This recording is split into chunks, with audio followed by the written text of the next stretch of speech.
Hi,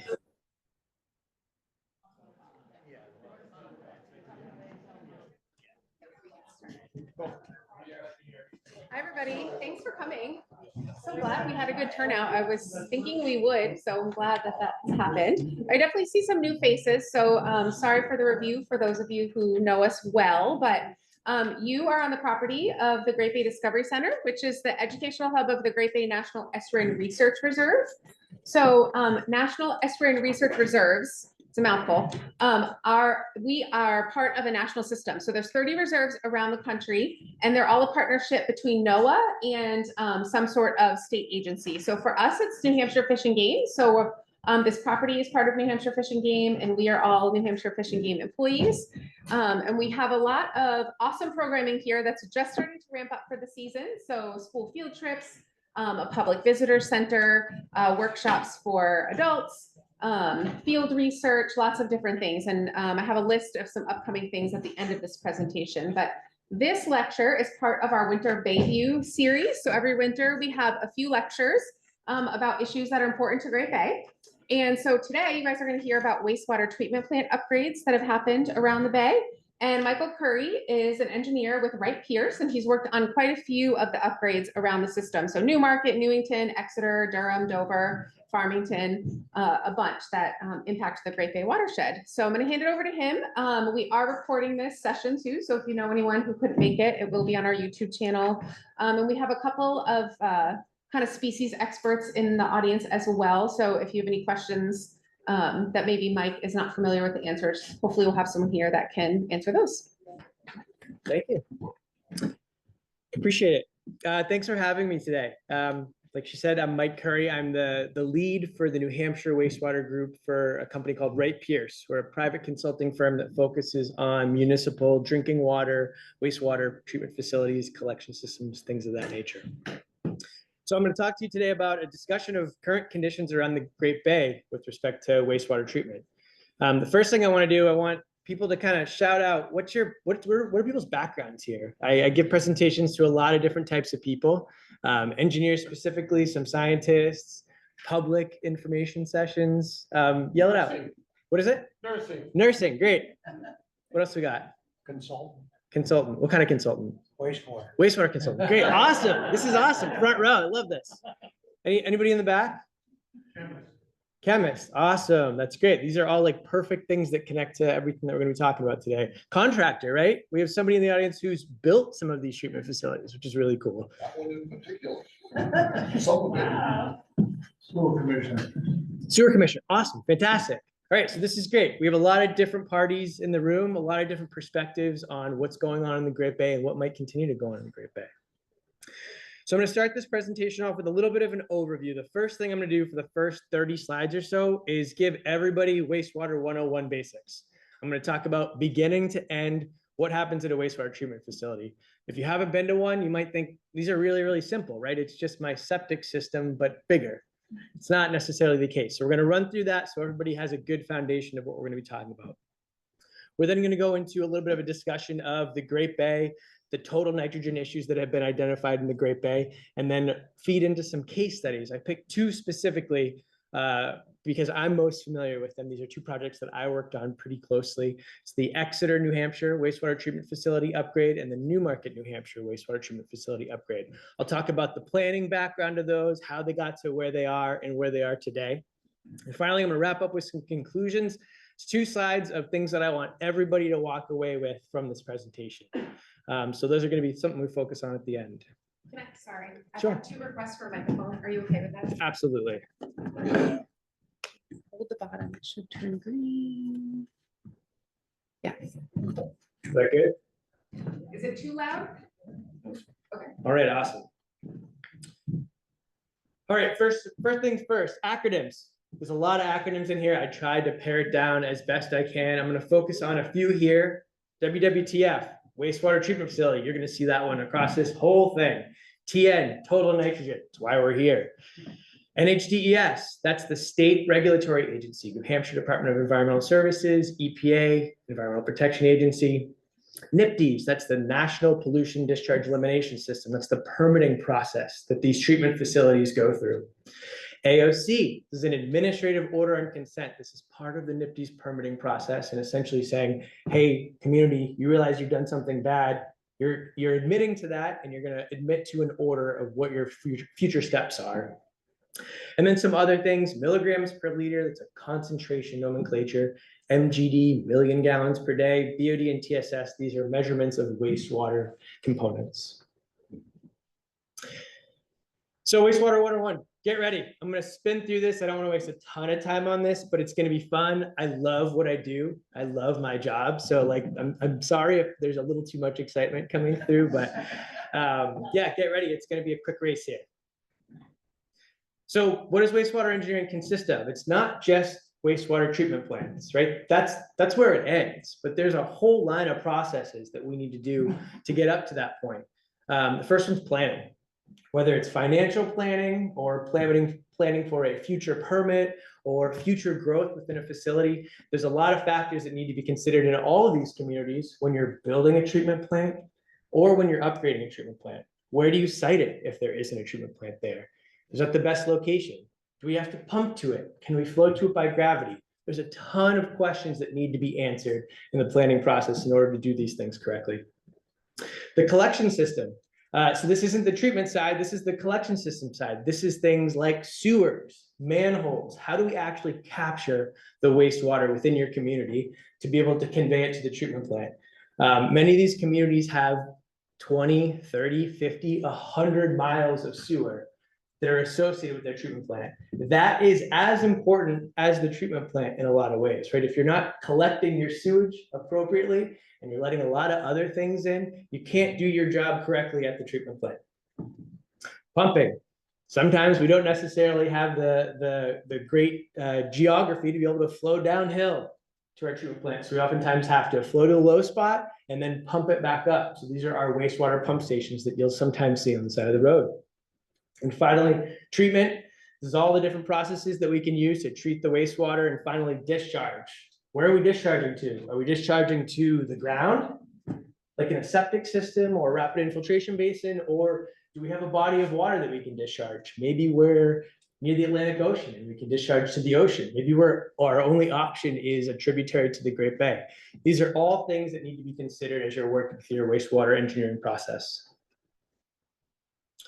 So I want to raise the hands in here. Who is on a private septic system in this room? Majority of people. It's great. So in general, in the Great Bay, you typically aren't voting on things or you typically aren't paying rates for things that are affecting the wastewater treatment facility, right? You have a septic system, you pay to maintain that system, you pay to pump your septage every 2 years or so. And that $250, $350 that you pay to pump, they bring it to the treatment plant. Depends on which treatment plant, but they bring it to a treatment facility. So when we really look at this big picture, our treatment facilities is an important thing I want everyone to take home. The treatment facilities that are being voted on and are being upgraded right now do a far, far better job at treating wastewater than your septic system does. It's a very important thing to consider during this talk. So we talk about the other people in this room who are on a public system. In general, public system works just like you see here, right? You have a house, which is connected to a lateral, which then goes to a public sewer main. And that sewer main eventually leads its way to a treatment facility. So again, this is the collection system, pump station side of wastewater, how we get it there. And like I said, many of the communities within the Great Bay and even beyond that, we're talking about 50 miles, 75 miles, 100 miles of sewer. It is a ton of infrastructure that's in place in order to get folks wastewater from their house to that treatment plant. Now, a common question that I hear is, well, why is it so expensive now? And it wasn't quite as expensive back when it was originally constructed, because a lot of this infrastructure was developed slowly through the 1900s. And then there was a big boom in the Clean Water Act, right, in the 1960s. And when that big boom came and the Clean Water Act came in 1967, along with it came a lot of federal subsidies. So when you think about treatment plants like Newmarket, which is the one you saw originally on the slide, or Dover, many of those treatment facilities that were built in the 60s and 70s were built with a 90% grant. That's something that really, really needs to sink in. This infrastructure that was originally designed and constructed 50, 60, 70 years ago was constructed on 90% grant. That is not the case today. It's very, very rare that you will see a community that builds a treatment plant for 50% grant. It's usually in the Great Bay, I'd say it's probably closer to 20 to 30% grant. What happens to the rest of that money? The rest of that money that we don't currently have in subsidies, it goes to the ratepayer. So it's why we're seeing higher sewer rates. Water rates are the same exact thing. It's the same concept. We don't see as much subsidy for this infrastructure as we used to back when the Clean Water Act happened. All right, so we talked about how we got our wastewater to the wastewater treatment plant. This is really our focus of today's presentation. So again, wastewater, the wastewater cycle in general, collection system, which goes to, sorry, my button isn't working here. Collection system, which goes to our pump station, and then it goes through a bunch of these different processes right here before it gets to our discharge location. And this is really what I'm talking about in terms of, this is not a simple process, right? This isn't just a hole in the ground or a glorified septic system. It's a much more refined process so that we can treat your wastewater to a higher quality that's required to just discharge to that specific water body. So in general, wastewater treatment plants, this is what I love. I actually don't work a lot on the collection system side or on the pump station side as much. Really, my focus is wastewater treatment plants. The reason that I like it, it's incredibly interesting. There's all different types of ways that you can treat wastewater. If you just type in wastewater treatment technologies in Google, you will get 1,000 different websites for manufacturers that give you different types of equipment, different processes to be able to get to the same endpoint. It's my job as a wastewater engineer to make sure that I'm helping a community select what I believe is the best technology for them to implement, not only for their current treatment standards, but to also set them up in the future. So we're gonna talk about the first part of a wastewater treatment plant. This includes preliminary treatment. So we start with bar screens, followed by a grit chamber. So what do you think bar screens do? Anybody have any idea? What gets flushed down a toilet? Yeah. Anybody that's, can speak to the contractor who's been in these manholes and who's looked in, it would blow your mind the things that you find at the beginning of a wastewater treatment plant. Bowling balls, rags, things where you're like, how the heck did this get in here? Because again, remember, it's not necessarily you just flushing your toilet. It's also little Mike Curry, who's 12 years old in the backyard, and there's a manhole, and he's like, what's this, right? And when you're talking about 50, 100 miles of sewer with hundreds, thousands of sewer manholes across the community, there's a million different ways that something can get into that collection system. So the first line of defense at all of our treatment plants are bar screens. Like you said, trash, it stops anything from coming in and damaging the mechanical equipment and the biological processes downstream from that. We also have grit chambers. Same concept here, right? There's, when you're installing things like PVC pipe in the ground, and if they're not installed properly, they can potentially separate. There can be cracks in your manholes and things like that that actually allow sand and dirt to get into your collection system. And that sand and dirt, next time you flush your toilet, it makes its way to the treatment facility. We all know who here rides bicycles? Yeah, what's the worst thing for a piece of mechanical equipment? It's sand, right? It's grit, it's dirt. So it's the same exact thing in a wastewater treatment plant. You need to have something at the front of your plant that helps you remove as much of that sand and dirt as you can so it doesn't damage the downstream processes. The other thing that we do at the front of the plant is we measure. We quantify flows. We look at what the minimum flows are, what the maximum flows are, what the average flows are, what the peak flows are. This helps us do a lot of different things. It helps us size the processes downstream. How big of a tank do I need? How small of a tank do I need? It also helps our friends at PREP be able to quantify, hey, what's the loading that's actually coming into this treatment plant, right? How much is really coming in from the community to the Newmarket treatment plant or to the Exeter wastewater treatment plant? And the other thing it does, it helps us calculate pollutant loadings and be able to size our biological processes. That's really the heart of the process, which we'll talk about a little bit later. Talked a little bit about grit removal. Again, takes out sand, silt, cinder, eggshells, coffee grinds. If anyone here has toured a wastewater treatment plant, some of the common things that you'll see are coffee grinds. They tend to make their way through a lot of our treatment processes, no matter what we do. They're like perfectly neutrally buoyant, right? It's a really difficult thing. So think twice before you wash your coffee grinds down the sink, because it is a pain in the butt for your wastewater treatment plant operators. Eggshells are the same thing. Sometimes they cause similar issues. And again, reduced maintenance, different types of grit removal systems out there. Again, like I said, there are 100 different ways that you can remove grit. Common ones that we use are aerated grit and vortex grit systems. Vortex grit is essentially, it's like a big centrifuge, right? I have water. I'm going to send it around in a circle. The heavy stuff is going to go to the outside. That's my grit. Those are hopefully my coffee grounds, my corn, other things like that. We send that to a waste stream off the side, and we send the water to our treatment process. This picture on the right over here actually shows what that grit looks like coming out, right? Incredible quantities of grit depending on your community.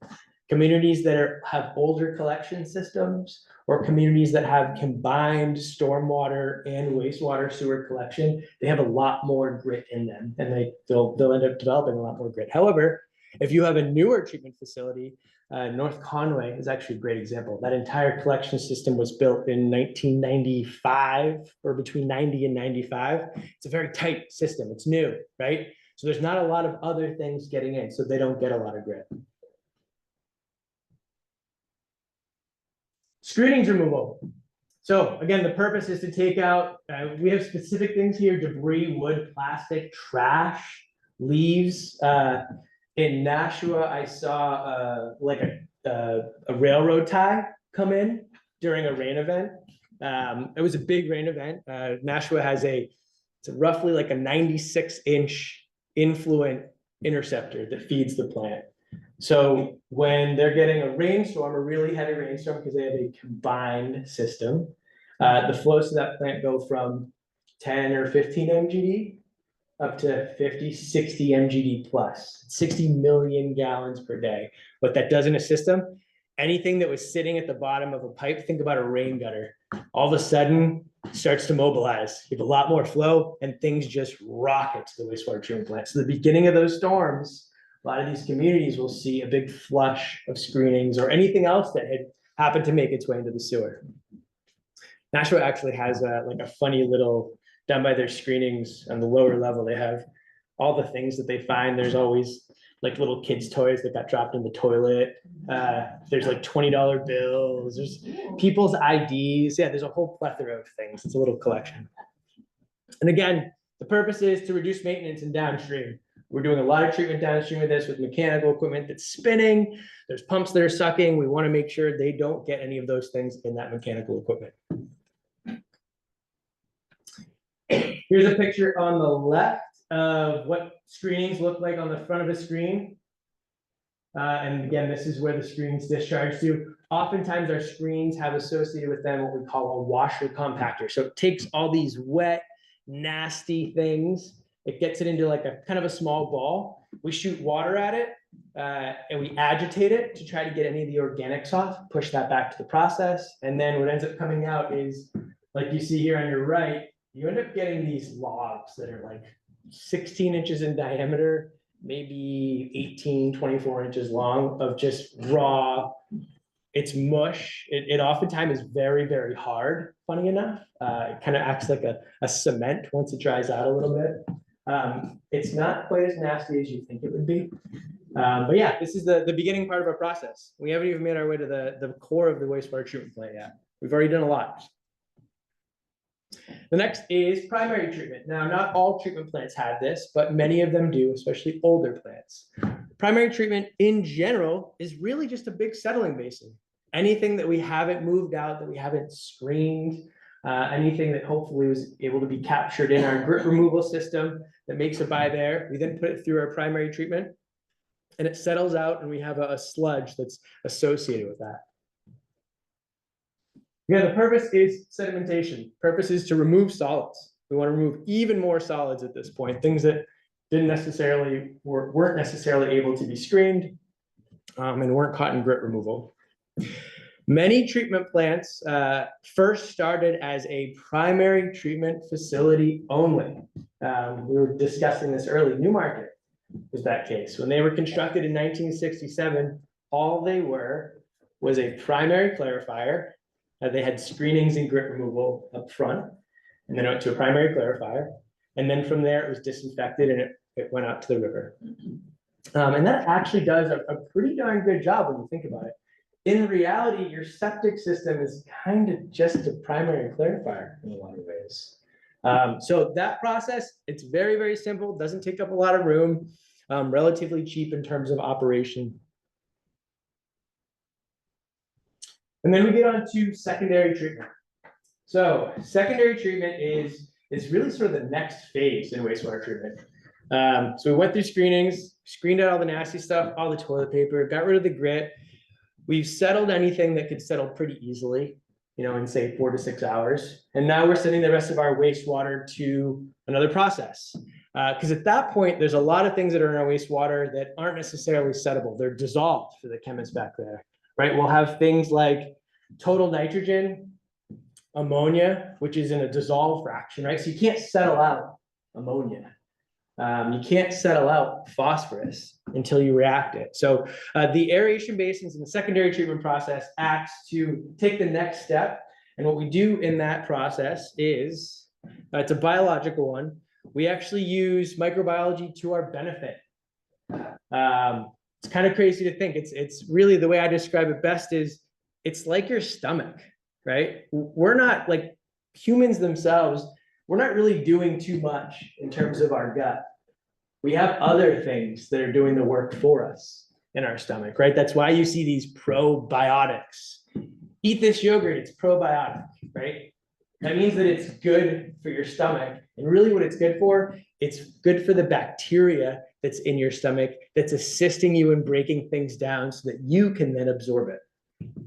So secondary treatment is it's a lot of the same thing. We're trying to create an environment to grow bacteria to do a specific task for us.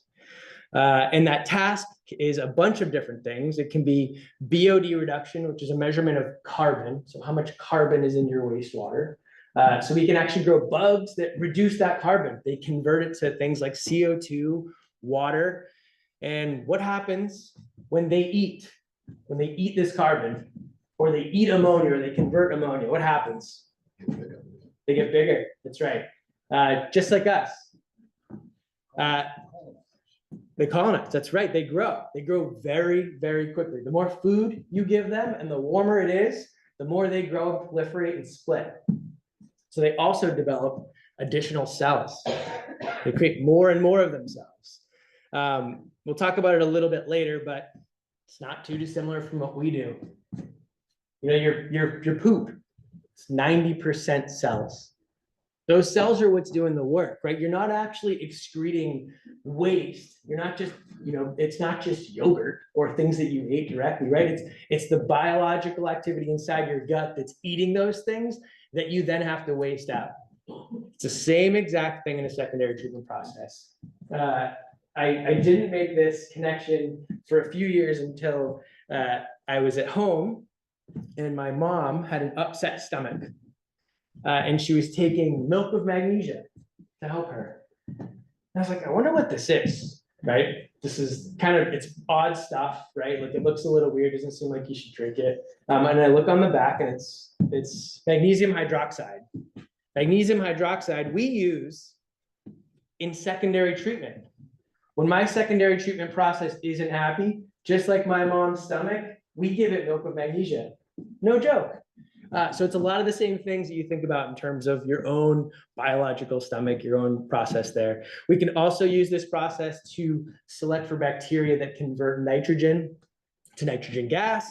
We can also identify specific types of bacteria that preferentially take up a lot of phosphorus into their cell mass. So there's a lot of magic that can happen in the secondary treatment process depending on how it's set up. So what do we need in the secondary treatment process? We need tanks, or we need some sort of container to be able to essentially grow our biological mass. We need mixing. Mixing is very, very important. At all times, everything has to be mixed. We don't want some bugs or some bacteria that are sitting in the corner and not getting any food at all. We don't want some that are getting all of it, right? We want everything to get its fair share. We need aeration systems. In most of these processes, oxygen is one of the most important factors. Also, the lack of oxygen is important in some of the zones too, but aeration systems are another one that we need. In order to provide the air to those systems, we need blowers, big compressors that pump air in through diffusers, which is what you see in this bottom of this tank right here. These are diffusers that distribute air all along the bottom of those tanks. And these are centrifugal blowers, which again, they're just pulling ambient air, pumping it through piping, getting into our process so that our process does what it needs to. Diffusers, in addition to the mechanical pieces of equipment, it's also sophisticated instrumentation and controls. Secondary clarifier. So we just talked about how we, in our secondary process, we grew the bugs that we wanted to, right? We have a good gut biome to do what we need to. However, they're growing. They're growing, they're growing, they're growing. I'm getting really full, right? Like I can't eat anymore. I have to do something. So what we do in our secondary process is we actually send that water and that bacteria to a secondary clarifier, and we settle out those bugs. And some of those bugs we actually waste. We put off to the side and we get rid of them because we need the appropriate concentration of them to do the work that we need. But we're always wasting, just like we're always getting food at a similar rate. As we're getting food, those bugs are proliferating and then we're wasting them out. These are some of the things that many of these communities have struggled with recently with respect to sludge disposal. Now, sludge is composed of a bunch of different pieces. I'm not going to talk about it. It's a whole separate discussion. But the sludge that we're talking about that's being wasted out, it can be very, very difficult to dewater and dispose of. This is a lot of the things that people here may have heard about with respect to how the state of Maine has handled biosolids application, biosolids disposal. But that's a 2026 talk, I think. Oh.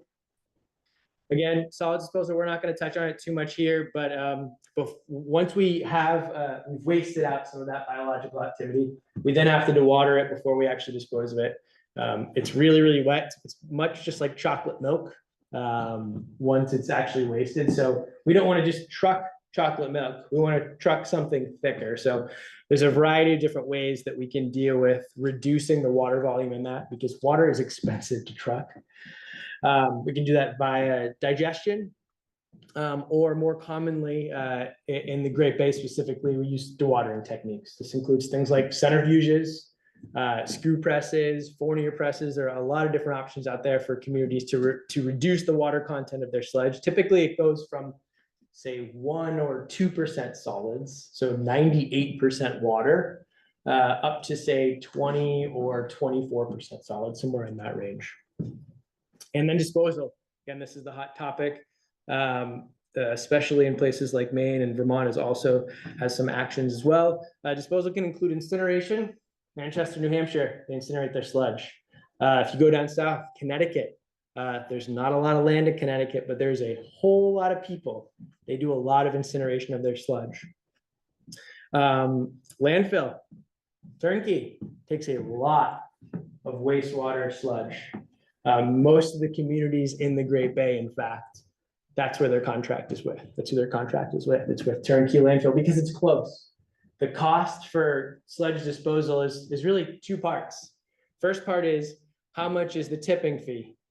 How much is that landfill going to charge you? The second piece, how often and far do you have to truck it? Right? It's not economical for you to truck it to a landfill that's in Canada necessarily if there's one right in Rochester. And then finally, land application and composting. This gets into essentially biosolids reuse. And these are some of the topics that I think is This is the 2026 discussion of the acceptability of reuse of biosolids and what our risk tolerance is with respect to reusing this waste material. Finally, disinfection. This is to kill or inactivate anything that could still be bad. This includes things like bacteria, viruses, parasites, protozoa. A couple different ways that we can do this. Really, the two main ones that we see right now: chemicals. The most common one is bleach, sodium hypochlorite. They also have to disinfect in many of the places in the Great Bay. And the second technology is UV light, ultraviolet light. Who here is a hiker?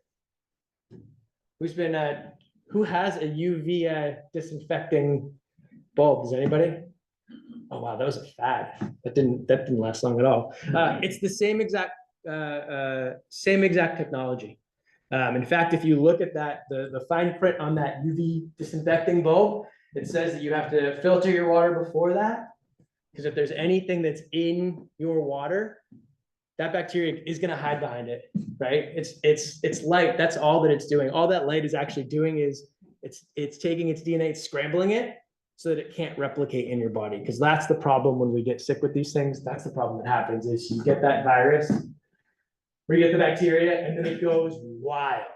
And it has a lot of kids, and it has too many kids, and you can't handle them in your body. So it inactivates it so those things can't actually proliferate. All right. We got through it. I forgot to mention at the beginning, I want this to be as interactive as you want it. I'm here for you. I know this stuff. So if you have a question, shoot your hand up and I'm happy to stop and talk through any discussion pieces. So are we good on wastewater treatment? Yeah. I saw an article probably a year ago. One of the stages, they were actually somewhere using plants and things of that nature to do the purifying. Yeah. Where does that fit in? And we look at that? So there's a few factors. There's actually a plant in Eastport, Maine that does this. Have you ever been to Eastport? Very small community, seasonal community, more people in the summer, right? Summertime's pretty easy in Eastport because sun's out. I don't have to worry about things freezing, all those components. Those plants do work for you as long as they're alive. So there's a pretty significant seasonal component. The other part of it, when you think about it from a land perspective, it's easier in Newport, small people, a lot of land available. It doesn't necessarily work in the Great Bay. So it's a technology that is potentially applicable for smaller communities, have a lot of space, but for places like in the Great Bay, it's not necessarily an option. The other thing that I would say is that it does not treat to the same quality that we can in a traditional secondary treatment process. That process does a better job. So sometimes communities are forced to go with this process because of what their effluent limits are. Good question though. Yes. The nitrogen is the principal question. It seems like that's determined by on the federal level, that the FDA comes in and decides how much nitrogen each community should be putting in. And I'm from Florida, which built $110 million new treatment plant. So how do they get their numbers? Where does that come from? I'll get to that. That's in the next section. It's a great question. And if I don't answer it, then I'll come back to it. I wanted to ask, what about a storm runoff if it's not going through the sewage system? Where does storm runoff go? You can follow it. Right to the ocean, I guess. Yeah. Well, I mean, in general, we're in a water cycle, right? Like we all remember our fifth grade science class. Like we're all in the water cycle. Everything that we do eventually ends up in the ocean, right? It's just a big circle. It's just a matter of when and what it's carrying and how it gets there and how quickly it gets there. So in the case of stormwater, so let's use a typical community that has a separate stormwater system from their wastewater system. They'll have a combination of things, like you'll drive along the side of the road, maybe you'll see like a big depression with a couple manholes in it and a bunch of reeds growing in it. That's actually exactly what they're doing. They created a stormwater detention basin, and they're allowing those reeds or those plants to potentially do a little bit of treatment, and then it percolates into the ground. In that case, sometimes there are direct discharges from those storm systems into the water, into our rivers, into the tributaries to those rivers. So stormwater is a very important part of the whole nitrogen discussion, as you'll see later on. But it's much less regulated in terms of what's in it than our wastewater plants are. It's a potential pollution. Absolutely. I mean, your stormwater is take a 5-gallon bucket, right on 33, float across the road, and then take a sample of that and tell me what you get. So we'll talk about that a little bit later. It's an important part of the whole nitrogen discussion, but I'd say in general, we're either infiltrating it into the ground, which is what your septic system is doing as well. And there's some degree of treatment that occurs there. Or it potentially leads to its own piping network that actually discharges right to a river or a stream. All right, so why are we all here? You nailed it. We're really here because of nitrogen. I probably wouldn't be having this talk with you if nitrogen wasn't as big of an issue as it is in the Great Bay. There's also sort of the existential side of it, like why are we all here? Like we're partially here because of nitrogen, right? Like nitrogen's a pretty simple thing. It's one of the most important elements in the world, right? 70% of our atmosphere. I think it's something like 3 or 5% of our body weight. It's nitrogen. Your DNA, RNA, really important proteins in there. Guess what it has in it? Nitrogen. So we look to the left, there's the human component. Just the right amount of nitrogen is good, but too much nitrogen is bad. Not so we head to the right here. So the Great Bay and total nitrogen. So nitrogen stimulates algae and plant growth. Some plant growth is good. Too much plant growth is not good. In marine environments like the Great Bay, typically nitrogen is something that we consider to be a limiting nutrient. So if anything, everything else was in place, nitrogen would be the last thing that it needs to grow. So nitrogen impacts, unfortunately, they cascade through our coastal environments, our coastal marine environments, pretty rapidly. And depending on how many people are in those environments, how much stormwater runoff there are, how dense are the cities, how good of a treatment facility, is it an advanced facility, is it a not an advanced facility, depending on how those communities are reacting to nitrogen, that dictates how this nitrogen cycle is impacted throughout your community. This includes things like algae growth, reduced water clarity, light penetration within the water, eelgrass loss, reduced dissolved oxygen, generally an imbalanced ecosystem. Who came to the previous, I believe it was the previous talk, right? The January one, I think. Was this discussed a little bit? A little bit, yeah. Yeah, Trevor and Melissa did a great job. Great. This is in my conclusion slide. This slide is an incredibly contested one. The one thing I can tell you, I can guarantee, is that the nitrogen cycle and the imbalance in the ecosystem is an incredibly dynamic problem. It's very, very complex. If you look back at the history of what we know about nitrogen in estuaries, you can watch it go forward, then you can watch it sort of renege on what it originally thought, and then move forward again. It's an incredibly complicated thing. It's one of those issues where it might seem obvious, oh, this corresponds to that, but correlation is not causation. So there's a huge degree of science and research. This is why PrEP does what they do, because there's a lot of complexities involved in trying to determine, is nitrogen an issue? What's the correct amount of nitrogen in the Great Bay Estuary? What's impacting what? And PrEP, I'd say, Trevor, you can speak to this a little bit, but I'd say every couple years, there's something new that you realize, oh, wow, we weren't paying attention to this and we really should have been. And that's not something that's new. It's going to continue to happen because it's an incredibly dynamic system that's really, really complex. So how much estuary nitrogen is too much? EPA has done a lot of studies. Individual states have done a lot of studies to try to determine on a case-by-case basis things for like Long Island Sound. That was kind of the original case study in the US, for those of you who are aware with it. Chesapeake Bay is another one. These are areas that had a lot of people. They had a pretty large estuary that wasn't well flushed.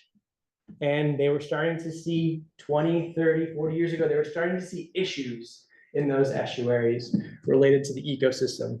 And they started to dive into it deeper and deeper. So typical threshold for nitrogen concentration in these estuaries is 0.2 to 0.5 milligrams per liter. Again, it's a range, and it's a really hard one to nail down. It's governed by things like dissolved oxygen levels. Again, going back to that previous slide, what's the eelgrass look like? What's habitat protection look like? How does nitrogen attenuate in those systems? How is it stored? Hydrodynamics of the system, is it well flushed? Is it not? This is something that I feel like isn't really talked about enough sometimes, where people are like, well, why is nitrogen an issue in the Great Bay, but it's not up in New York? Well, the big reason, and this makes complete sense, you know, from just a layman's terms, we have watershed 1 on the left here. This watershed I would define as well flushed. This is the ocean, right? Completely open to the ocean. Every time the tide comes in, everything comes in and then it comes out. Watershed 2, this has a constriction, right? All of a sudden you can imagine, right? You can do this exercise in your bathtub. That is not going to flush nearly as well as this watershed. Look at a map of the Great Bay. This is exactly what we have, right? There's a small entrance, and then all of a sudden it opens up.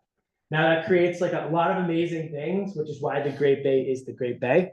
Unfortunately, one of the downsides of it is that it's not really well flushed. So when you have a lot of anthropogenic inputs, you have a lot of runoff, a lot of fertilizer, a lot of people building houses in these areas, it potentially just basically adds nitrogen. We're keeping adding nitrogen, and while some of it flushes out, not all of it flushes out. When you're not flushing it out, your concentration of nitrogen goes up.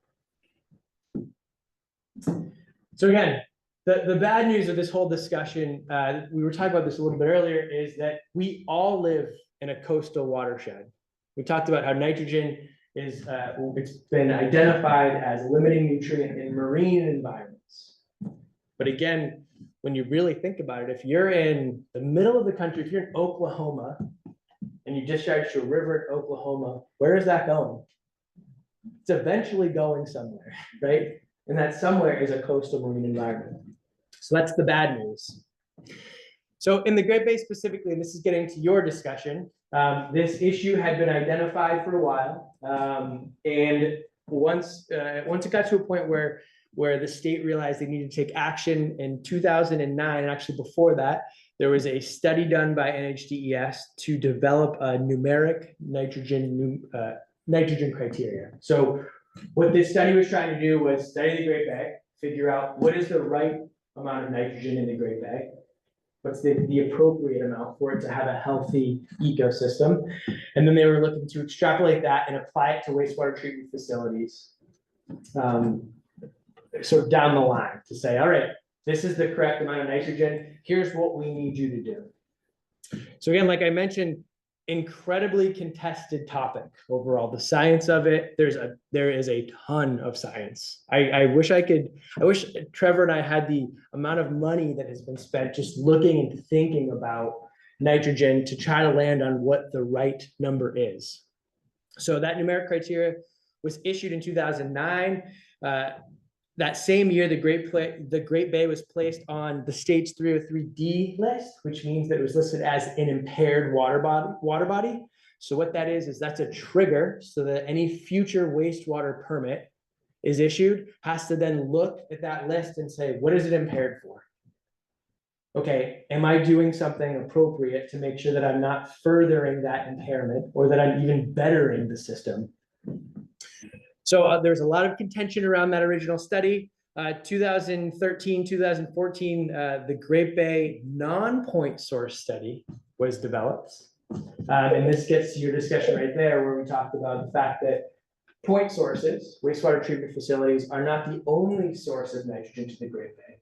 There's also a non-point source, a stormwater source, things like runoff from stormwater, things like fertilizer use. There's a whole slew of other things that also contribute. So in 2013, 2014, that study was done. 2014, it was peer reviewed by an outside consultant. Again, for those of you who have been involved in the Great Bay in this discussion, there is a whole laundry list of documents and arguments back and forth, pros and cons, rebuttals. It's like the longest legal action you could possibly think of. And I would say, in my view, reading through it, typically, everybody has a good point. The hard part is figuring out whose point is right and whose point we want to actually regulate by. So after that peer review of the numeric nutrient criteria was done, they actually determined that no, they weren't going to use a concentration limit for nitrogen. And it took 7 years for the EPA combined with NHDES to issue a permit that actually had nitrogen in it. So what that permit did is it looked at a bunch of different variables. It looked at stormwater, non-point source variables, and it looked at point source variables. And it set a mass limit for each community that they could discharge for total nitrogen to the Great Bay. And as a part of that permit, they also had a side part of it that said, if we continue to monitor the Great Bay and conditions improve, we won't necessarily decrease the amount of nitrogen that you can input. They were essentially trying to phase implementation of nitrogen limits into our treatment facilities. Okay, talked a little bit about this already. Great Bay and the total nitrogen, it's really two big factors. Point source, these are our wastewater treatment facilities. In the Great Bay, there's 17 wastewater treatment facilities in that general watershed. EPA, NHDES, the regulatory agencies generally look at those and they consider those to be the more controllable sources of nitrogen, right? Think about how hard it would be for us to treat nitrogen for every little side road, storm catch basin, all of those things, anything related to stormwater. They look at it and they said, hey, the wastewater treatment facilities are easy for us to get to. So that's who they're going to target first. However, this is a really important fact. If you look at this total pie chart right here, so this is actually right from the PrEP State of the Estuaries report from 2023. So this is a graph of 2017 to 2020, the total nitrogen load to the Great Bay. It's 895 tons per year of nitrogen. And it's cut up into a bunch of different chunks. They can really be categorized in two ways for our purposes here. The first one is point source, and the second one is non-point source. So when we break this whole thing down, 22% of that total nitrogen load of the Great Bay is from point sources, it's wastewater treatment plants. That's what's been estimated here. 78% is from non-point sources. Right. So this is sometimes the argument that communities make when they're trying to fight against an upgrade to their wastewater treatment facility to say, hey, this isn't the problem. This other thing is the problem. Again, we could do a whole other talk on non-point source total nitrogen reduction. I'm probably not qualified to do that. I know some people who are.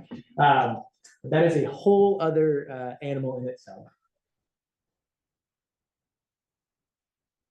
So 2021, that total nitrogen new permit that came out after 10, 12, 15 years of steady regulatory agency back and forth, DES working with EPA, the Conservation Law Fund had their component of it as well. Lawsuits, some communities hired lawyers to fight the science. Some communities didn't, some of them banded together. It is a soap opera that makes wastewater engineers go absolutely crazy. There's a part of it where I'm interested in the science, but there's also a part of it that got incredibly exhausting, just from like a litigation legal perspective. But what ended up happening is this 2021 Great Bay permit came out. This permit gave mass limits to our wastewater treatment facilities. This is actually the table right from the NIPD's permit. So you could see here, we can start from the top. Rochester, Portsmouth, Dover, Exeter, Durham, Somersworth, Pease, Newmarket, Epping, Newington, Rollinsford, Newfields, and Milton.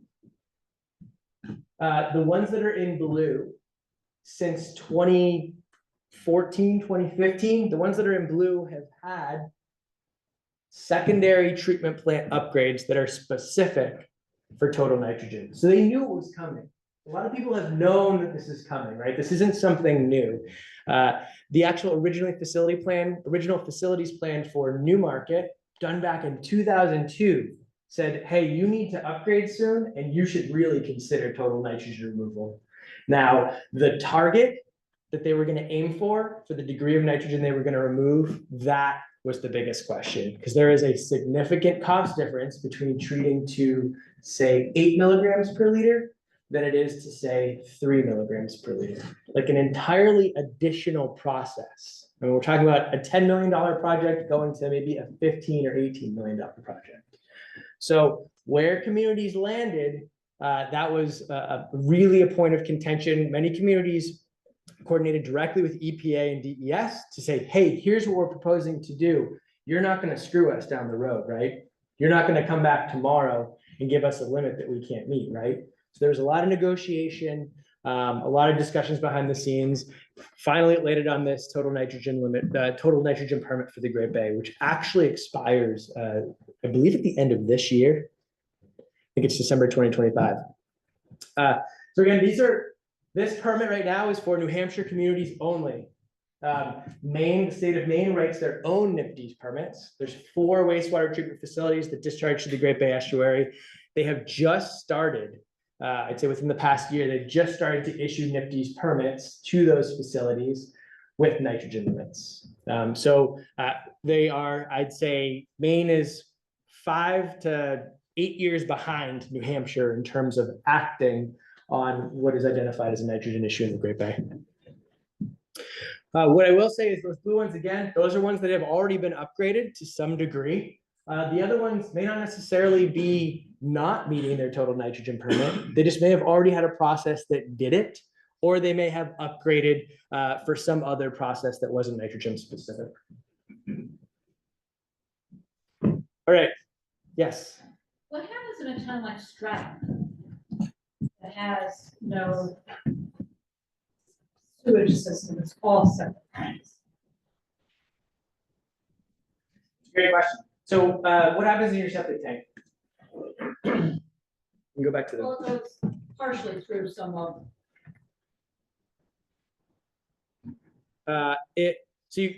Typical septic systems, you go into a settling tank, right? That's your actual tank, and then it overflows. That tank catches solids, it catches a bunch of stuff we're screening, or we get in primary clarification. Those things settle to the bottom of your tank. There's a baffle wall.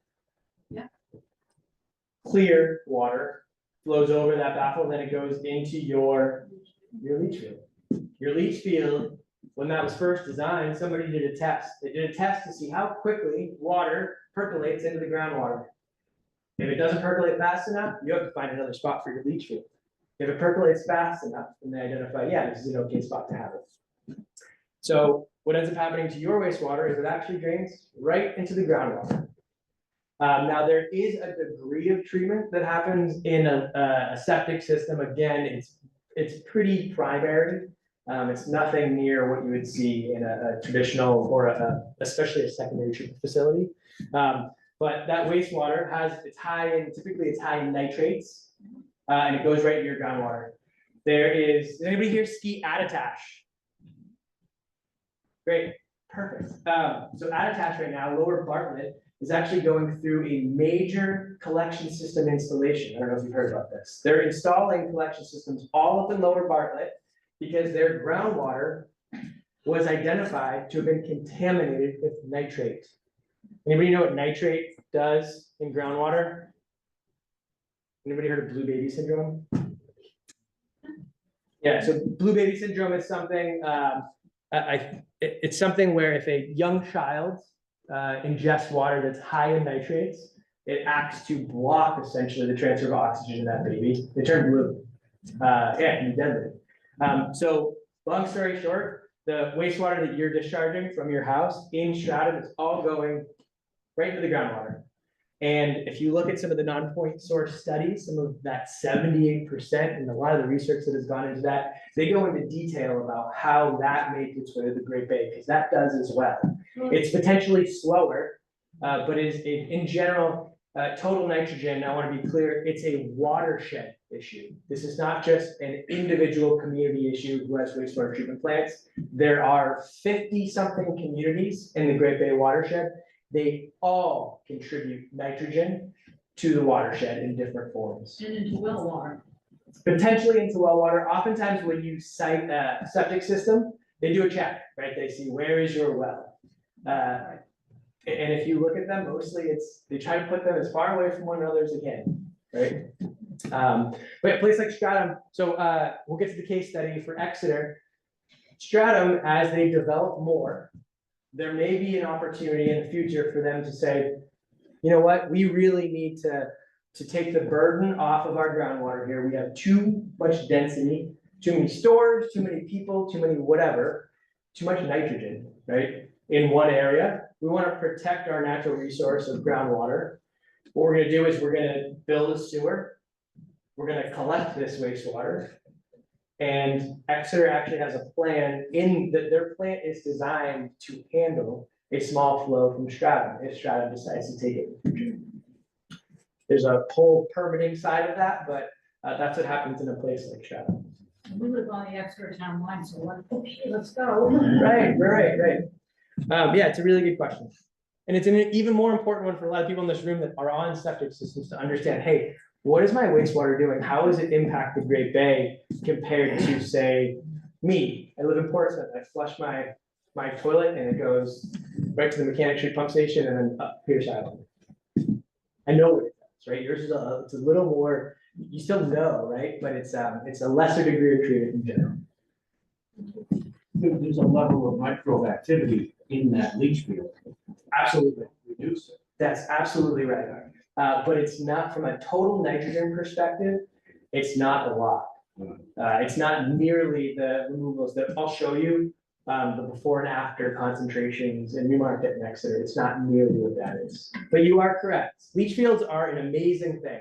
We're letting nature do its own thing, right? It's biological degradation is what it is. And you can get to a certain point, but again, it doesn't do what we can on the wastewater treatment side of things. Yes. EPA was considering using nitrogen in communities with septic systems to control density of housing at one point. Can you talk a little bit about that? Yeah. So from a regulatory perspective, I can't necessarily speak as to what their goal was. I can tell you, and it's on some of my concluding slides, that the issue of nitrogen in the Great Bay is it's a people problem. It's more people, and we can combat it to a certain degree with a higher degree of treatment, with collecting more sewer from people who are potentially on septic, so we can treat that better. But there's only a limit to how much we can do. So what EPA has essentially said is, with how this permit is written, let's go back. Actually, I gotta go forward. The way that they've written the permit, where they've said, hey, Newmarket, you get 30 pounds per day of nitrogen, you figure out how to deal with that. You can decide as Newmarket that you want to stop any growth whatsoever, right? Your treatment plant might be just barely meeting your permit limit, and any more nitrogen that you add to your treatment plant is going to put you over. They're leaving it up to the communities to say, all right, we're going to stall. We're not going to develop anymore because we don't want to upgrade that treatment facility. Or they're giving them the opportunity to say, all right, we're going to upgrade our treatment plant to do the next level of treatment, to get down a little bit further. And then we can take on more development. But what they're trying to do is really balance development throughout the Great Bay, because there are some places where there's more capacity and some places where there's less capacity. But you're right, you're absolutely right. I mean, again, the nitrogen issue is a human one. The more people that we pack in the Great Bay, the more nitrogen we're going to have to deal with in one way or another. Let me get back to my slide. Were there any other questions in the interim? Yes. So when the total nitrogen limit expires at the end of this year, what is the process that have happened for, or is a new limit? Does the EPA have to establish a new limit? How to protect the treatment plants? It's a great question. So when these NIPD's permits expire, which is very, very common, they can operate under, these communities operate under an expired permit until it's renewed. So Durham is a great example. They're operating under a NIPD's permit that expired in 2005. But there's been no issuance of a new permit for them with revised limits, so they just continue to meet that old permit limit. Now, what that 5-year timeframe does do is it gives EPA and NHDES the opportunity to relook at those limits and identify, do we need to adjust these? Again, what they're looking at are water quality indicators in the Great Bay. Is nitrogen going up? Is it going down? What does eelgrass look like? We all hear about eelgrass. What is the cover increasing? Is it decreasing? Chlorophyll A, all these fun things when you look in PREP's annual report. They're looking at all of those and they're trending them. And they're saying, all right, we're going in the right direction or we're going in the wrong direction. And if they're going in the wrong direction, then EPA and DES are going to look at other levers that they can pull to try to help reduce nitrogen in the Great Bay. Now, this permit, I didn't get into it completely, but it has a point source. Again, point source is our treatment plants. That's a pipe. I can point to it. That's where my nitrogen's coming out. My non-point source stuff, that's a lot harder one, right? Drive out of here, point to everything. Look at the yards along the Great Bay when you're kayaking. Fertilizer, non-point source, right? You see these signs that say, pick up your dog poop, non-point source. That problem is a lot harder to solve and a lot more costly on a per pound basis, which is why the treatment plants have really been focused on in the interim. But the permit itself has, it's called an adaptive management plan, and it's focused on non-point source reduction. They're asking communities, do everything they can. We want you to, they're not really giving them a framework for exactly how they're gonna do it, but they're saying you need to act right now and try to reduce non-point source nitrogen in your community. Whether this means any future stormwater retention has a special type of treatment that's associated with it, or whether you're reducing areas of areas that there's runoff that happens, or we talk about permeable pavement, things like that. It's a lot of things looking at development, saying if we're gonna develop, how are we gonna develop? What manner are we gonna develop in? And also looking at it saying, well, what do we have to retroactively potentially fix so that we're not impacting the Great Bay? So it's a long way to say in December, EPA could come back and say, hey, data says the Great Bay isn't getting better. Here's the data, we're gonna lower your limits.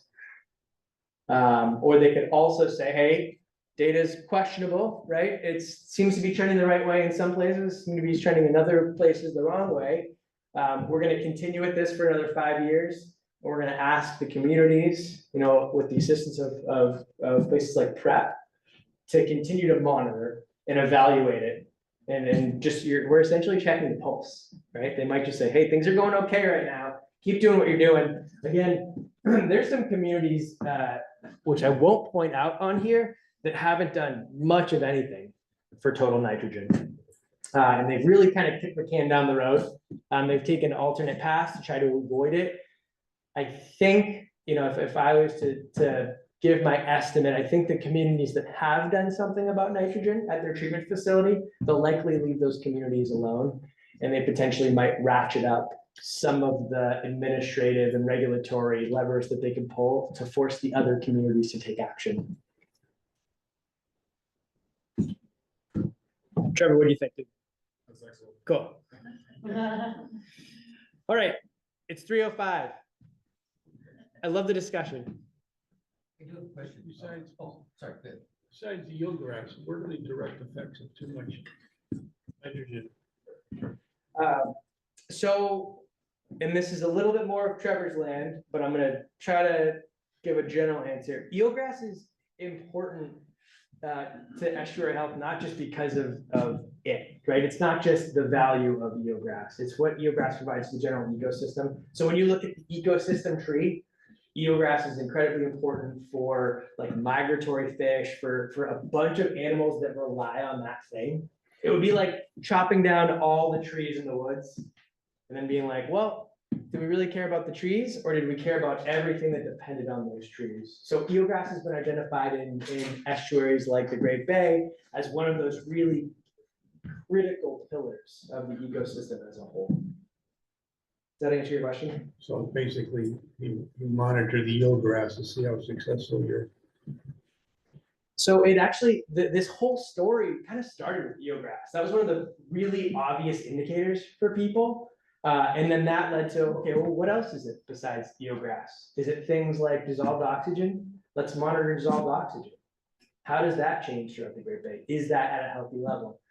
Things like salinity, things like turbidity, right? How much stormwater runoff is causing turbidity in areas? Like you can go in areas of the Great Bay near stormwater runoff and say, ooh, this looks this isn't ideal, you know? My straight bass isn't coming right up to that.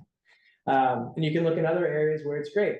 So there's a whole slew of indicators that are used. Eelgrass was really just one of the most important ones in terms of like a pillar of the ecosystem, but chlorophyll, it's probably a list of what, 30 different parameters that I would say the folks that are doing work in the Great Bay, they're using also because these studies have been done all along the East Coast, all along the West Coast. This isn't new science. Now it is specific to each region. There are nuances, but it's been studied again in Long Island Sound, in Chesapeake Bay, in Narragansett Bay. There's a lot of places that have this issue, this exact issue, and they've also looked at it. So that's the tough part, is that you have, 5,000 research papers on this topic, all of which collected data, and they all have their own data sets. And you're trying to compare it, and then if you want to pick one of them that supports your case, you can absolutely do that. And that goes on both sides. And that's typically what happens as we're sort of arguing back and forth with the right numbers.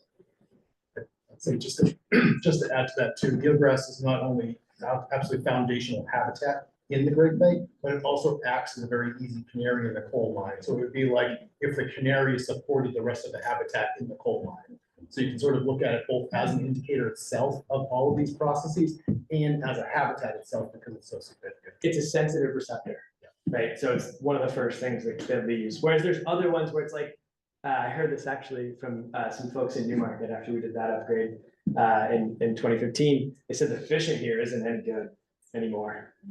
Fishing there was great when it was just primary treatment because it was dirty water, right? Those fish, there were smaller fish that were attracted to dirty wastewater, and then there were larger striped bass that came up and ate those smaller fish. So if we use striped bass as an indicator of ecosystem health, you can see that might not be a great canary in our case, but it's a really good point. It's a really sensitive receptor. All right. I think we're good at questions now. I'm going to do 2 case studies. Again, these are 2 projects that I was lucky enough to be intimately involved with. The first one is Exeter, New Hampshire. Townwide population about 15,000, sewer service population roughly 10,000. Wastewater department, like I talked about, 51 miles of sewer. It's insane to think about. Run a sewer from here to Boston. That's how much sewer is in just Exeter alone. It's nuts. 9 different pump stations. There's 9 pump stations in Exeter where they weren't able to flow directly to the wastewater treatment plant and they had to pump it instead. One wastewater treatment facility is designed for 1.7 MGD to discharge to the Squamsket River. So here's an aerial. Many of you who've been to Public Works recognize this. You can see it off of 101 too. It's probably one of the more viewed treatment plants in the state, which is actually kind of a challenge during design. So when you look at this treatment plant, let's see, actually we'll talk about it a little bit later. So they originally got a NIPD's permit back in 2012, roughly, with an effluent total nitrogen limit of less than 3 milligrams per liter. That's the limit of technology. That is the best that we can possibly do in order to treat nitrogen. So they got the worst case scenario in terms of the nitrogen limit. They had an administrative order, which Exeter then went back to EPA and DES and said, hey, can we find some phased approach in here so that we don't have to go from 0 to 60? And they signed an administrative order that allowed them to bump that limit up to 8 milligrams per liter. And in exchange for that, Exeter, along with several other communities, said, we will track our nitrogen within our community. These are the non-point source pieces. They said, hey, we're going to do everything that we can to at least identify and wrap our arms around the stormwater and non-point source nitrogen issues that we have. So the goals for our upgrade, because we knew we needed to upgrade, short-term was to comply with the administrative order. Again, long-term, this is where the planning part of wastewater treatment comes into play. Long-term is to position the town for NIFTY's permit compliance. They also wanted to keep their design flow conditions. They actually had a design flow of 3 MGD, but they weren't using all of it. So we needed to make sure that they had the ability to use that in the future. Again, this is the growth piece of it. They wanted to make sure that they maintained treatment plant capacity, treating total nitrogen up to their maximum limit, so that if somebody wanted to come and build a development in Exeter could say, yeah, that's fine, that's great. We're gonna build the sewer, we're gonna send it to our treatment facility, and we're gonna treat it really well. We looked at regional alternatives. There's an economy of scale with wastewater treatment. New England is actually kind of a little bit different from the rest of the country in terms of wastewater. There are probably 40 to 50 wastewater treatment plants in New Hampshire alone. We have a lot of small satellite plants. Same thing with Maine. If you go to many other parts of the country, it's a lot more populated within urban areas, right? So you see much larger regional wastewater treatment facilities, whereas here we have a lot of different smaller ones. So first thing we do, look at regional alternatives. Is there an easy way for Exeter to avoid a treatment plant upgrade and maybe pump their flow to another wastewater treatment facility? We looked at Pease, we looked at Hampton. We also looked at upgrading at Exeter in general. Looked at on-site alternatives. Were we going to continue to use those lagoons, or we're going to build new concrete tanks? We looked at different secondary treatment processes which treat nitrogen. These are just fancy acronyms, MLE versus Barton flow. That's the difference between treating from 8 milligrams per liter to 3 or 5 milligrams per liter. We also looked at a single project versus a phase project. At the end, what we landed on was a 4-stage Barton flow, which I'll show you. It's a $50 million project. Who here lives in Exeter? Yeah, so you know. It was likely one of the largest capital projects in the town's history. An incredible undertaking. And it wasn't just the wastewater treatment plant. It was also the main pump station down on Swayze Drive that needed to be upgraded. That upgrade actually stopped CSOs from happening as frequently as they were, because Exeter still has CSOs actually. So occasionally when they're inundated with rain, some wastewater ends up going directly into the Squamish River. We upgraded the capacity of the main pump station and then matched the wastewater treatment facility with that capacity so that those CSOs could be reduced.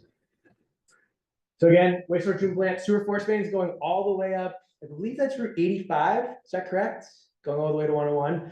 2 new force mains headed all the way up there to get to our wastewater treatment plant. So our recommended plan, again, it was to include a new headworks. They had kind of an old headworks facility that didn't work very well. They were lagoon systems, so those lagoons are pretty resilient. They didn't care too much. We recommended a 4-stage Barton flow activated sludge process.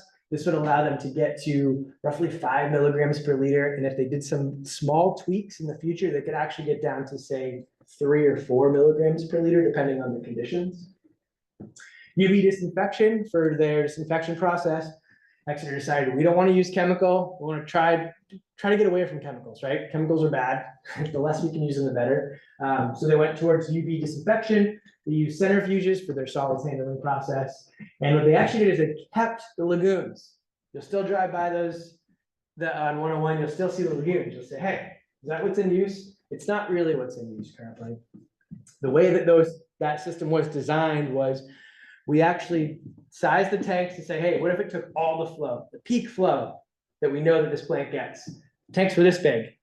And then we looked at it along with the recommended alternatives and said, well, we have these pretty big bathtubs over here that we can use for storage. And you start to look at what the frequency of flows are. And we said, well, what if we only size it for, say, 98% of those flows? And the top 2%, we divert to those lagoons to store and treat later.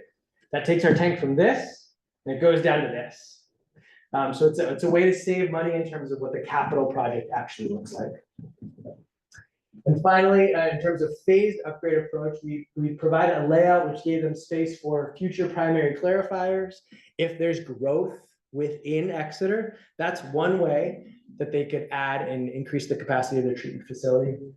We also gave them space to add a whole third secondary treatment process. So a whole other tank, whole other secondary clarifier next to it. And again, like I discussed before, part of the negotiation with Exeter and EPA and DES was for them to continue to do nitrogen control, tracking, accounting, planning, monitoring, and reporting. So every year they report, here is what our non-point source nitrogen is, here's what we're doing for stormwater improvements, here's our goals, here's our targets.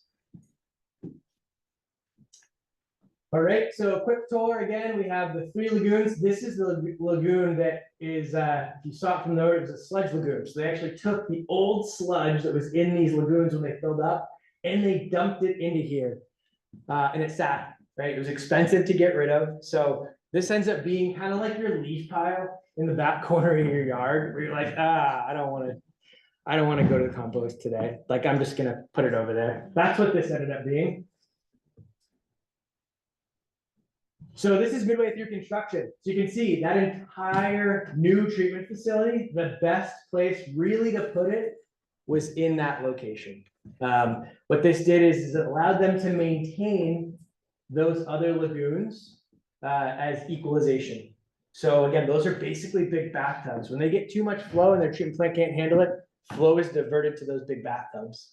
And it's stored there, and then when flows go down, springtime comes through, it's nice and dry in the summer, they have a pump station that can pump flow back up to the beginning of the treatment plant process, go all the way through our new secondary process, and then back out to the Squamish River. So you can see we had to remove all the sludge here. These are the secondary clarifiers. Here's the base slab for our aeration tanks. Here's a base slab for the new headworks building, new dewatering building. There's a lot of infrastructure that goes into these treatment facilities. Quick tour, again, this is the finished product that we're looking at. That's a headworks building. That's where we do our grit removal, our screening. Future primary treatment, you can see there's kind of an odd space when you're on site. You're like, what's going on here? Why did we just not bump this up? Well, there's a reason. If you look at the plan set, there's plans for 2 future primary clarifiers there. Again, what that does is allows them to squeeze more out of this process by removing some carbon and some other contaminants and pollutants up here up front. So again, that's a phased approach. They don't need to do it right now, but if they wanted to in 15 or 20 years, they would have the ability to do so. Our aeration tanks, our secondary clarifiers, our pumping building, again, this is the heart of our treatment process. This is really what does the good stuff. This is what reduces our BOD. It's what reduces our total nitrogen, a bunch of our other contaminants. A future tertiary process, I've left this out. So remember when I was talking about the difference between going from 5 milligrams per liter to 3 milligrams per liter and how that requires a whole additional process? That's what is called tertiary. This is a process where I'd say if you're looking down in Connecticut and Long Island Sound, there's a lot more tertiary processes that have been incorporated down there. They have not yet made it up here, in part because our nitrogen limits aren't at the extreme yet. But we did leave space. We knew in the future, if they did need it, that's where it would be. Our disinfection structure, again, UV disinfection, we're using light, basically scrambling their DNA so they can't procreate in us. And then finally, our dewatering building and sludge holding tank. So like we said, that process right there is basically a big stomach. It's just churning out bacteria left and right, and we got to get rid of it. We got to waste it, and we have to do something with it. And that's where it goes to our sludge storage tanks that are right here. And in this building right next to it is a centrifuge. That centrifuge, you feed sludge, 1% sludge, 1% total solids. And out the other side of that centrifuge comes 20% solids. Basically just spins it, just like you see in science class. And finally, the control building in the back, that's where all our operations staff sit. Who here has taken a tour of your local wastewater treatment plant? That's awesome. This is great. Whenever you see that opportunity, go do it. I can't say enough about the municipal workers that we have in the Great Bay. It's an incredibly hard job. They answer the phone at all hours. Doesn't matter if it's Christmas, they got to pick up their phone. Those people are incredibly excited about their job. You don't get into that job and hate it. So it's really fun to go on those tours. I'd highly recommend you do it, even if it's not your community, if it's another one. go take those tours. They're super interesting. The people who run these plants are amazing. They're absolutely amazing. Again, this is a close-up of our stomach. This is a kind of a cool view because the flow itself, here's one train, here's a second train. We always have two at a minimum. We always have redundancy because sometimes things need to be taken offline. It's like having two cars, right? I got to get to work, right? Well, we can't just have one of those things in this case. This has to run all the time. Again, 24/7, New Year's Day, your birthday, July 4th. It always has to be online. It doesn't matter what broke. You need to be able to treat your wastewater. So this tank up top actually shows the tank that's drained. You can see there's sort of a weird pattern. That's where all those diffusers are. They're blowing up air from our blowers. These zones right in front here and then right here are the anoxic zones. Those are zones where we're creating bacteria that denitrify. So they convert our nitrogen or a nitrate into nitrogen gas, which then goes up into the atmosphere instead of going into the Squamscott River. Again, 4-stage barn flow. This is the process that was selected for Exeter. It meets NIFTY's permit limits of about 3.5 to 5 milligrams per liter. We just described this general process. It's a lot of pumping flow back to the beginning. The supplemental carbon step is available to them if they want to even get better nitrogen removal. They don't have to do that right now currently because they're meeting their permit limit. But there's a bunch involved in this whole process in those tanks. Finally, that's the complete aerial view. Another cool part about this, again, our treatment plant operators are looking at this all the time. They're looking at it on their phones. They're looking at it on their computers, and they can do it via SCADA system. So this Exeter plant, this new plant, was a ground up plant. So we were able to build a brand new high-tech SCADA system. So they can operate a lot of this equipment remotely. They can turn things on, they can turn things off, they can look at trends, they'll get alarms. This is an example of one of the screens, just one of the screens out of, there's probably 30 or 40 SCADA screens they use to operate these plants. This is a cool part of the tour. Like when you go on the tour, say, hey, can I see your SCADA system? And they'll get all excited and they'll show you and you'll say, holy cow, you know, this guy who didn't necessarily even go to college is a computer whiz. And it's just, it blows my mind what they're able to do. They're able to play around with these screens, change them, program them from behind the scenes. The other thing these screens do, Trevor will love this. They give us trending. They're collecting data constantly. Across these treatment plants, there's dissolved oxygen sensors, there's pH sensors, there's nitrate sensors, there's ammonia sensors. It's like being at the hospital with like everything hooked up to you. That's what the treatment plant is. And they're constantly looking at all of them saying, oh, I need to give it a dose of this. I need to turn this up. I need to turn this down. It's truly, it's magical. And the performance, general performance. So you look here, here is the pre-upgrade. So this is what came into the wastewater treatment plant right here on the left. This is what came out of the wastewater treatment plant chlorine contact tank. They had chlorine contact or chlorine for disinfection prior to UV. And here is what the effluent looked like. Kind of green. I can tell, I don't have a date on that photo, but I'm pretty sure that it was summer, late summer, because it's got a shade of green in it. And the lagoons tend to grow algae, which can be a problem. This is June 2019. So lagoon effluent is on the left. Again, this is the sample that you would compare to there. And this is the parallel sample for what the new effluent looks like. So you can see just from a visual indicator, it's like, yeah, that's likely better quality effluent. There's a lot that goes into that in terms of things that are dissolved that you couldn't necessarily see, but I can tell you the one on the left probably has a total nitrogen concentration of 30 or 35 milligrams per liter. The one on the right, it's probably like 5 milligrams per liter. It's a pretty significant reduction in total nitrogen. Again, that was our target for this upgrade. Here's performance for effluent total nitrogen. This is in pounds per day. So you can see, I don't even have to tell you where the upgrade started, right? This is the effluent trend. So per day, they were averaging 300, 400, 500 pounds per day of nitrogen. June, July 2019, that's when we hit start. Diverted influent flow. All of a sudden, their effluent total nitrogen went right down immediately to less than 200. You can see a little bit of a bumpy period here. That's startup, that's operation staff understanding when to check the pulse, when to give it more oxygen, when to change this knob, when to turn that. And their NIPD's permit in that table I showed you before is 106 pounds per day on a seasonal rolling average. So they don't have to meet that every single day. But when you average 7 months across specific seasons, they do have to average that. So you can see for a majority of the time, they're under that. Again, there's a few times that they're over, but the permit's written as such where it's not specific to like an individual day for total nitrogen. It allows a little bit of buffer because there can be some upsets. There can be high flows that result in a little bit of a higher total nitrogen. They're trying not to penalize communities and wastewater treatment facilities for those pieces and trying to be practical the way I view it with what the approach is from a regulatory perspective. All right, any questions on Exeter? All right, it's 3:26. I'm gonna do Newmarket. It'll probably take 5 minutes. If you wanna get out of here, you can get out of here now. Did you have a question? It was more of a general question. I was Sure. just curious, in particular, like Exeter or Newmarket, Yep. what kind of cybersecurity precautions are community taking? These plants? That's a great question. Yeah. I know it's drinking water plants, that's, you know, a hot topic, so I was wondering. It's the same. My Wright Pierce, I'm fortunate enough to work for a firm that we have our own instrumentation and control group.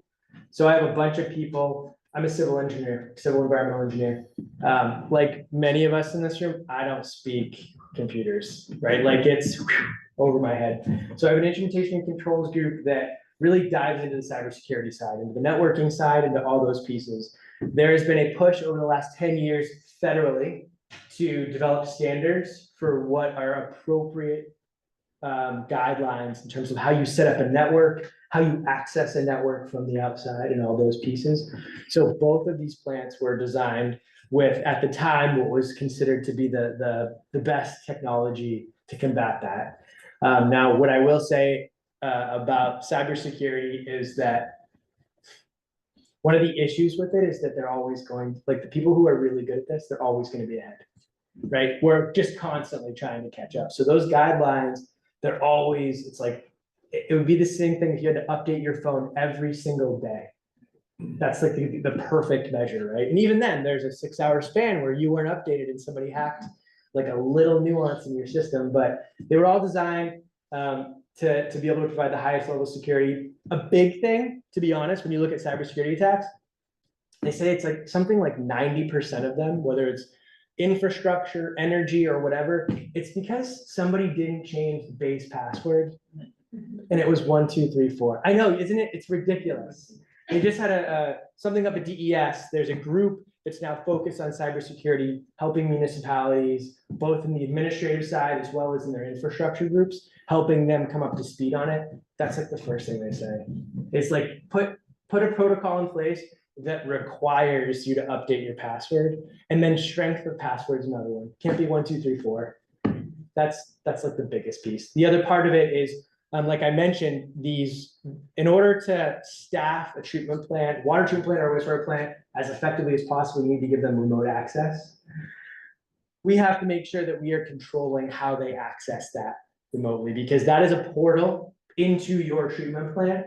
They can do that in a very safe way, and they can do that in a very unsafe way. So a lot of communities have started to say, hey, you can't use your cell phone. We're going to give you a town-specific iPad. You can't do anything else on it except for access to the SCADA network. Like administratively, it won't let you. So there's a big push right now. There's a grant program out there through DES where communities can go to DES and say, hey, we need help. And they'll say, let's evaluate it. They'll do that for free. And then they'll say, we'll give you 25 grand to upgrade these pieces. You just got to do it. So it's a huge piece of it. It's really important.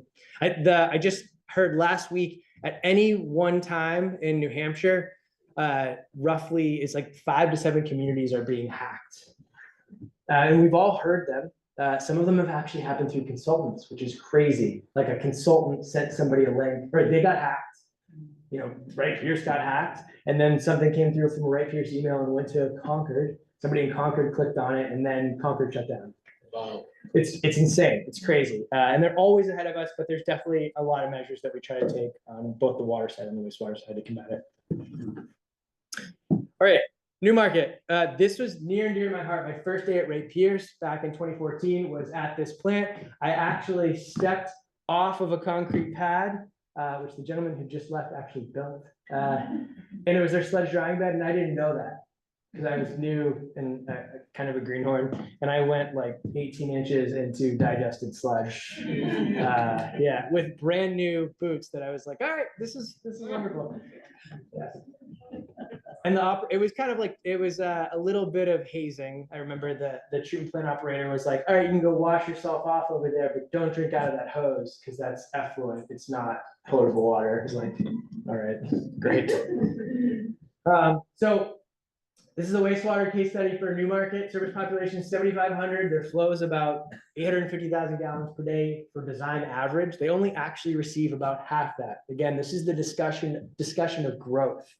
These treatment plants receive a certain flow, but they are permitted for typically a flow that's higher than that. The delta in between those is their ability to grow if they're able to meet the effluent limits in their permit. It discharges to the Lamprey River. It's actually probably tied for the second closest treatment plant to here. If you look right across the Great Bay, am I pointing in the right direction? Right here, Lamprey River. Lamprey River like that, generally that way. You can see it. You can see the entrance to the Lamprey River. It's probably 2 miles from here as a crow flies. I think the other one is probably Newfields, which is a little lagoon. Newmarket has 6 wastewater pump stations, 14 miles of gravity sewer, not quite as much, more densely populated downtown.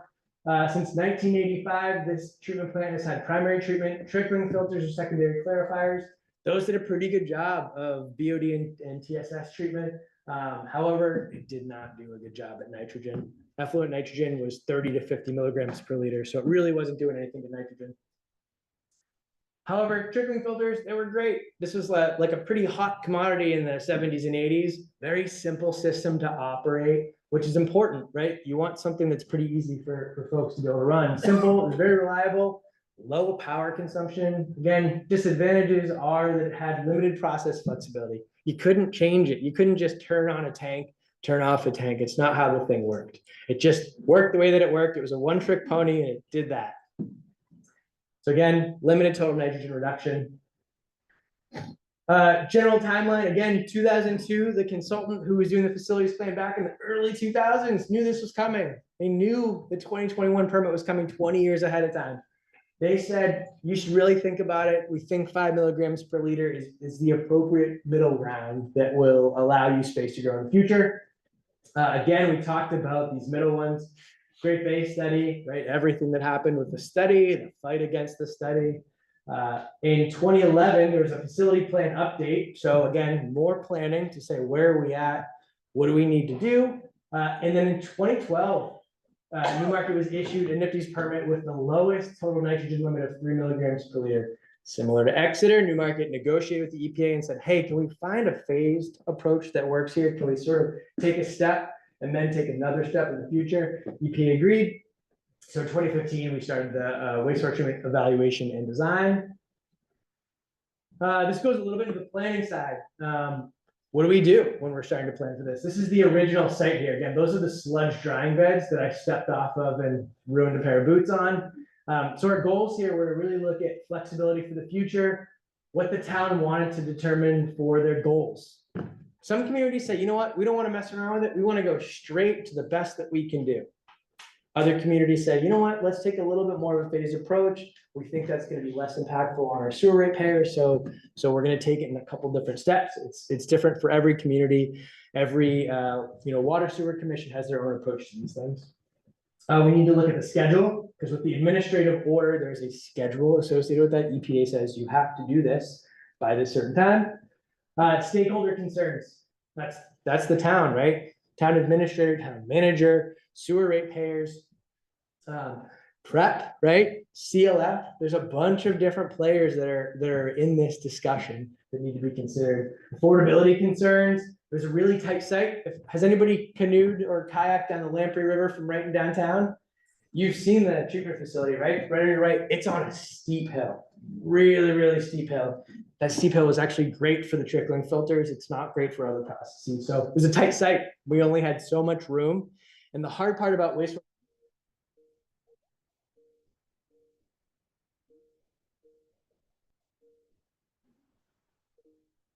when all of your sewer, your 51 miles of sewer or 15 miles of sewer and pump stations are all pointed to go to one spot, it's really hard to change that spot where your wastewater treatment plant is. So that's one of the difficult things that we oftentimes have to deal with is working with an existing site, because everything is already going there, and if it's not, we need to put a new pump station there, and we need to pump somewhere else. Capacity needs, again, current versus future, and non-point source nitrogen, just like Exeter. They're doing the same thing in Newmarket. They're looking at what their non-point source nitrogen loads are. They're tracking it year after year. Let's stop working for some reason. There we go. Again, 2017, wastewater treatment plant completed. So we went through the design. We decided we were going to do a 4-stage barn fill, not too dissimilar from Exeter. A little bit of a different design. Newmarket doesn't have big equalization lagoons, right? So how we designed that system was a bit different. $14.1 million project. Again, they didn't have some of the other issues that Exeter had. This plant is also significantly smaller than Exeter. So that's the difference between 14 million and 50 million, right? Is there was no force main associated. There was no main pump station that was upgraded in addition to the size. The other part of it too, Newmarket already had a lot of the infrastructure. We'll see that later. And then finally in 2021, after our treatment plant was completed, that Great Bay, that table we saw before, new NIPD's permit nitrogen limit, total nitrogen limit of 30 pounds per day, which they've been able to meet, which we'll see later. So short-term, comply with their NIPD's permit, long-term, position the town for future EPA permit limit. Again, one of the hardest parts that consultants and communities face is what's the future number going to be? Is it going to be 1? Is it going to be 3? Is it going to be 10? Is it going to be a mass-based limit or a concentration limit? It's incredibly difficult to try to determine what we think that's going to be. We just have to use the information that we have. We wanted to provide flexibility for future growth, overall reliability of the process, operations, process staging, and sequencing, because it's a tight site. You got to keep that plant online at all times. You can't just shut it off. It's not like a house where you're like, oh, we're just going to go live with, with Uncle Todd. That's just what we're going to do while we're building a new house. It's not how it works here. This has to run at all times. So there's a lot of sequencing when you have a tight site that you have to figure out ahead of time. Things in red here, those are things that were abandoned. That's the old process. Things in blue, these are things that were new. So the advantage that we had in Newmarket over Exeter is they have primary clarifiers. So instead of us having to build these big new concrete tanks, we just did a little bit of rehab, a couple mechanical pieces, and we're good. In terms of new equipment, we have our aeration tanks. Remember the ones in Exeter were 2 trains, they were really long. This is a different configuration. You took that train and you folded it in half. That's the way that we had to build those tanks because of the site constraints. And then again, secondary clarifiers all right here in a process building which supports all the heart, the lungs, all of those pieces of this process. Here's an aerial view from the river. Here's all the pieces that we touched. Again, we touched the dewatering process. It needed a new dewatering process. We touched some of the sludge pumping and digestion stuff up here as well. Again, this is really the meat of it. The aeration tank, secondary clarifiers, control building. This is the target in order to get us to the total nitrogen limit that we need. Newmarket, well, the lagoon, sludge lagoon that we saw in Exeter was sort of one of the challenges that we had on that project, right? Trying to dig up all this old sludge and get rid of it. Challenge we had in Newmarket, this was sitting on clay, sitting on really, really crappy soils. This aeration tank that you're gonna see in the next slide, those walls are 24 feet high. Yeah, the water depth is 21 feet in those tanks. Deep tanks, yeah, it's a lot of weight, right? So difficult part about this project is we needed to do a very specific type of geotechnical regime, geotechnical foundation support. It wasn't just a slab on grade with some frost walls. These are actually old natural gas pipes that the contractor and another consultant was able to procure they were going to be reused somewhere else. 9-inch natural gas pipes that they pounded into the ground day after day. There were 1,400 of these between all the structures on site to make sure that it was supported. And honestly, the biggest concern, because it was on a hill, biggest concern, earthquakes, which we just had one of. So the concern from a structural perspective was we have a lot of heavy tanks, a lot of water in these tanks sitting on a really steep slope. What if all of a sudden we have an earthquake and that thing shakes? And that clay doesn't necessarily want to support things, and everything wants to slide right downhill into the river. So that forced us to do a pretty specialty foundation design. This is the rebar. This is what's in all those concrete tanks when you see them. Pretty impressive. Again, here's our 4-stage bargain fill. A quick run through. Our influent wastewater comes in, flows into each train, goes through an anoxic zone, then goes through an aerated zone where we're giving it air, and then through another anoxic zone to denitrify a little bit more before getting fed to our or our secondary clarifiers. Within that tank, there's pumps that are actually pumping water from the back end of the tank right to the front. We're recycling it. That helps us denitrify and remove even more nitrogen. So similar graph for Newmarket, before the upgrade on the left, after the upgrade on the right. You can see similar trends. I don't need to tell you when this treatment plant was upgraded. It's pretty obvious. So they went from, again, a smaller treatment facility, 200, 250, 150 pounds per day of total nitrogen. And then after that, we're going down to 30, 35, 50 for a little bit of a peak. Again, their limit is 30 pounds per day on a seasonal rolling average. So it's okay if they periodically go above, as long as they're going down below. Okay, we've done the case studies. 2 quick conclusion slides. Thanks for sticking with me.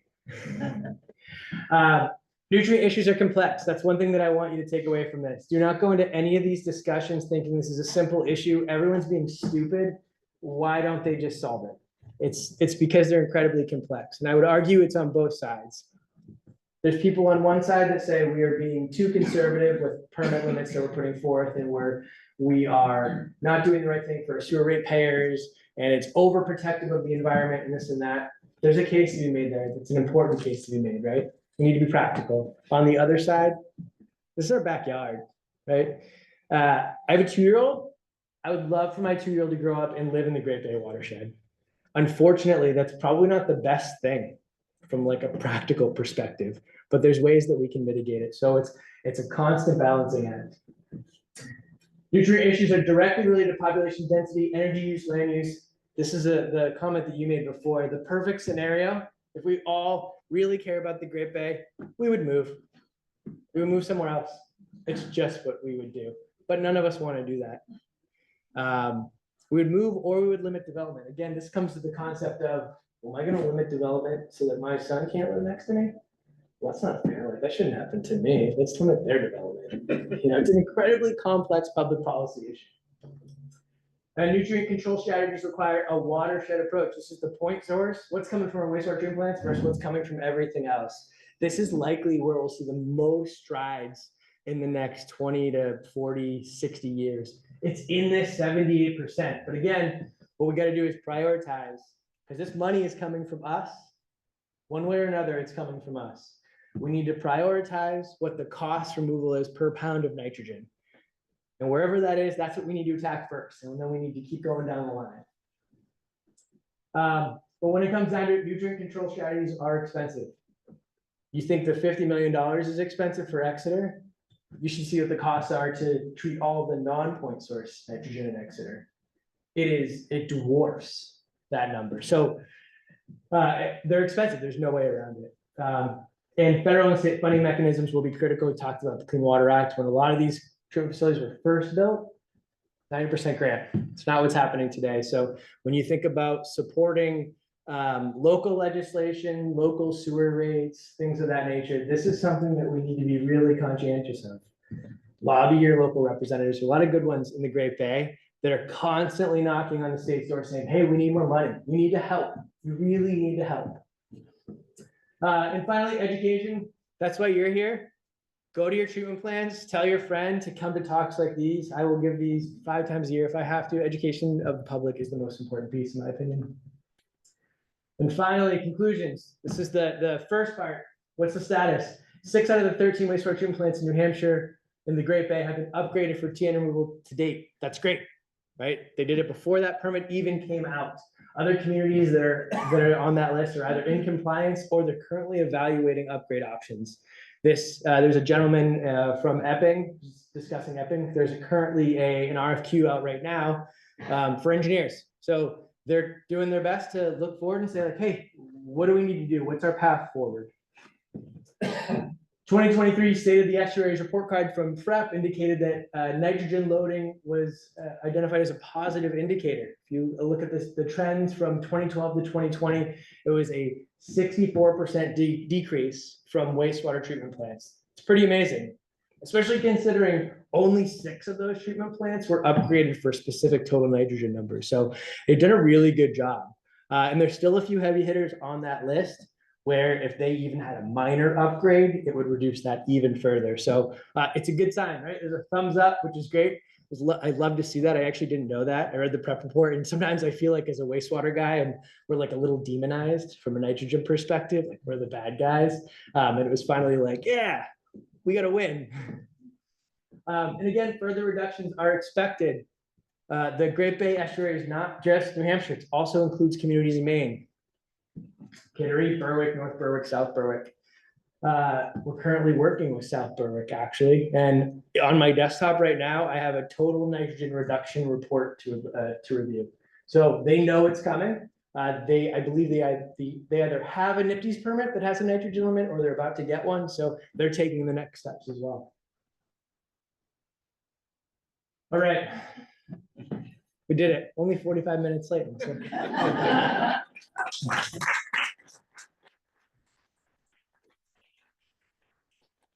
If anyone wants to talk to me